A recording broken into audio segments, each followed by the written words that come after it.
Hello friends, आप सभी को हमारे यूट्यूब चैनल पर स्वागत है। तो आज हम आपको करा रहे हैं सीडीपी की यानी कि बाल विकास अध्ययन, जिसकी हमने वन लाइन सीरीज स्टार्ट की है और ये आपको यूट्यूब पर पहली बार मिलेगी, जिसमें आपके जितने भी प्रीवियस ईयर एग्जाम्स हुए हैं आपके आज तक, जिसमें चाइल्ड साइकोलॉजी पूछा गया है, वो सभी क्वेश्चन हम डेली आपको चैप्टर टॉपिक वाइज कराते जाते हैं। डेली आपको 20 से 30 क्वेश्चन डेली आपको शॉर्ट वीडियो में कराए जाते हैं, जो कि आपके एग्जाम पॉइंट ऑफ व्यू के लिए काफ़ी इंपॉर्टेंट है। फिर वो किसी भी स्टेट का कोई भी टेट एग्जाम, कोई भी टीचिंग एग्जाम हो, सभी के लिए इम्पोर्टेंट है।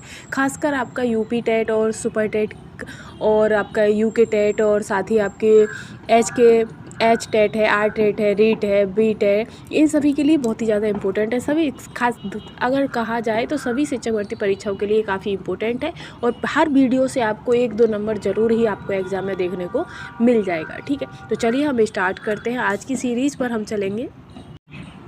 सीडीपी का आज का पहला क्वेश्चन है कि पहला क्वेश्चन क्या है कि एक सतत शिक्षा में लड़कों से शिक्षक यह कहता है कि लड़के बनो और लड़कियों जैसा व्यवहार मत करो। ये क्या है? यानी कि कोई टीचर है, वो क्लासरूम में कह रहा है कि लड़के बनो, लड़कियों जैसे व्यवहार मत करो। तो ये क्या दर्शा रहा है? तो ये आपका लड़के लड़कियों में भेद भाव की रूढ़िवादिता धारणा को प्रकट करता है। क्या करता है? रूढ़िबद्ध धारणा को प्रकट करता है। ठीक है, आगे रहेगा आपका नेक्स्ट क्वेश्चन है कि लिंग भेद क्या है? तो लिंग भेद जो है ये आपका एक सामाजिक संरचना होती है। क्या होती है? सामाजिक संरचना होती है। ठीक है, इसी के साथ है कि कक्षा में जेंडर या रूढ़िबद्धता से बचने के लिए एक शिक्षक को क्या करना चाहिए? तो उन्हें लड़के और लड़कियों को एक साथ की भूमिकाएं निभानी चाहिए, अब पारंपरिक भूमिकाओं में रखना चाहिए, यानी कि उनमें लड़कों लड़कियों में कोई भी किसी भी तरीका का भेद नहीं करना चाहिए। ठीक है, ये एक अच्छा विकल्प है। तो अब ये सही हो गया। फिर है आपका कि अध्यापिका ने एक कमेटी के प्रधान को सभापति के स्थान पर सभाध्यक्ष लिखा। यह संकेत करता है कि अध्यापिका किस प्रकार की भाषा का प्रयोग कर रही है। यानी कि अगर हम सभापति या सभापत्नी कुछ इस तरीके का लिखते हैं तो वो आपका रूढ़िबद्धता में चला जाता है, लेकिन वहीं अगर हम सभा अध्यक्ष लिखते हैं तो ये क्या संकेत करेगा? तो ये एक लिंग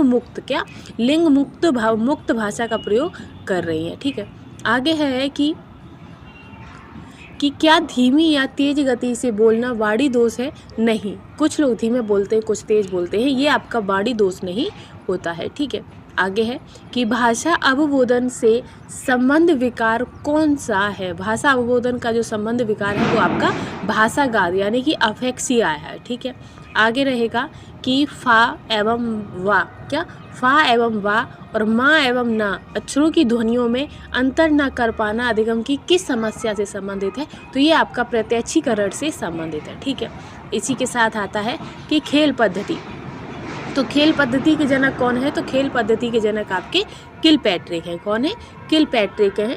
वहीं प्रतिभावान बालक की बुद्धि लब्धि कितनी होती है? तो जो प्रतिभाशाली बच्चे होते हैं उनकी 140 बुद्धि लब्धि होती है। ठीक है, आगे बढ़ेंगे हम नेक्स्ट क्वेश्चन पर कि एक व्यक्ति वैधानिक रूप से दृष्टिबाधित है, यदि उसका वजन क्षेत्र 20 डिग्री है तब उसकी विजुअल इक्वलिटी कितनी हो सकती है? तो उसकी अगर विजुअल इक्वलिटी की बात करते हैं तो अधिक उपयुक्त सुधार के साथ ठीक आंख में 6/60 से कम है विजुअलिटी। ठीक है, आगे है आपका कि सामाजिक नियमों व कानूनों के विरुद्ध व्यवहार करने वाला बालक क्या कहलाता है? तो वो आपका बाल अपराधी कहलाता है। ठीक है, फिर आता है कि क्या अंतर्वैयक्तिक संबंधों का कमजोर होना मानसिक मंदता की विशेषता है? तो ऐसा नहीं है, ये आपकी मानसिक मंदता की विशेषता नहीं है। ठीक है, इसी के साथ है कि शिक्षा का अधिकार अधिनियम 2009 लागू नहीं होता है। तो वो आपका 14 से 18 वर्ष की आयु के बच्चों पर लागू नहीं होता है, क्योंकि ये जो नियम है ये आपका 6 से 14 वर्ष के बच्चों पर लागू होता है। ठीक है,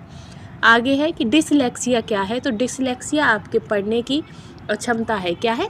पढ़ने की अक्षमता है। ठीक है, इसी के साथ हमारा नेक्स्ट क्वेश्चन आता है कि कमजोर वर्ग। कैसा?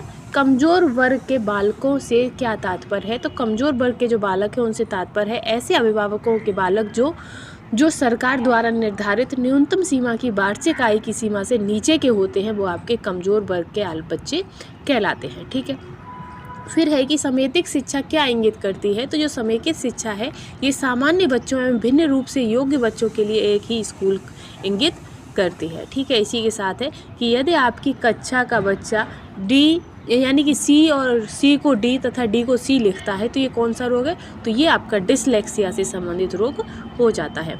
इसी के साथ है कि किससे घातक के प्रभाव से शैक्षिक पिछड़ापन नहीं उत्पन्न होता है? तो परिवार का कोई भी पेशा, यानी कि परिवार का जो पेशा होता है उससे शैक्षिक पिछड़ापन उत्पन्न नहीं होता है। ठीक है। इसी के साथ है कि पिछड़ा बालक वह बालक है जो अपने पाठशाली जीवन के मध्य 10 से 11 वर्ष में अपनी आयु के अनुरूप सामान्य कक्षा से नीचे की कक्षा का कार्य ना कर सके, वह आपका पिछड़ा बालक कहलाता है। ये जो परिभाषा है ये आपकी सिरिल वर्ट की परिभाषा है। ठीक है। फिर आता है कि सिरिल वर्ट के अनुसार पिछड़े बालकों की बुद्धि लब्धि कितनी होती है? तो इनके अनुसार जो पिछड़े बालकों की जो बुद्धि लब्धि है वो आपकी 85 से कम होती है। ठीक है। इसके बाद है कि अपराधी बालक कौन होता है?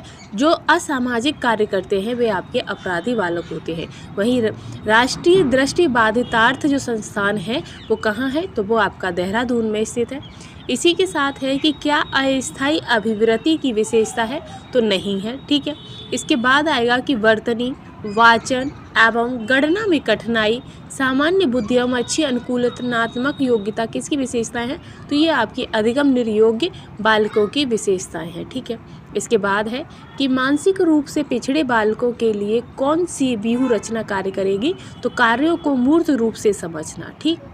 इसके बाद कि प्राय लड़कियां गणित में कमज़ोर होती हैं, यह किस पर आधारित है? तो ये आपकी लैंगिक पूर्वाग्रह पर आधारित है। फिर आता है कि मूल प्रवृत्तियों को 14 प्रकार से किसने वर्गीकृत किया है? तो मैकडूगल ने किया है। ठीक है। इसके बाद है कि कौन से गुण अच्छे मानसिक स्वास्थ्य के नहीं हैं? तो बहुत विनीत, स्वयं में सीमित, ये आपके अच्छे मानसिक स्वास्थ्य के नियम नहीं हैं। इसी के साथ आता है कि शिक्षण के समय विचार संप्रेषण द्वारा छात्रों पर कैसा प्रभाव डाला जा सकता है? तो मनोवैज्ञानिक प्रभाव डाला जा सकता है। ठीक है। इसके साथ ही कि विकास की किस अवस्था में बुद्धि का अधिकतम विकास होता है? तो किशोरावस्था में आपके बुद्धि का अधिकतम विकास होता है। तो ये आज की सीरीज़ को हम यही समाप्त करते हैं। आई होप आपको आज की वीडियो पसंद आई होगी, क्वेश्चन भी पसंद आए होंगे। तो ऐसे ही लेटेस्ट वीडियो के लिए चैनल के साथ बने रहिएगा। Thanks for watching.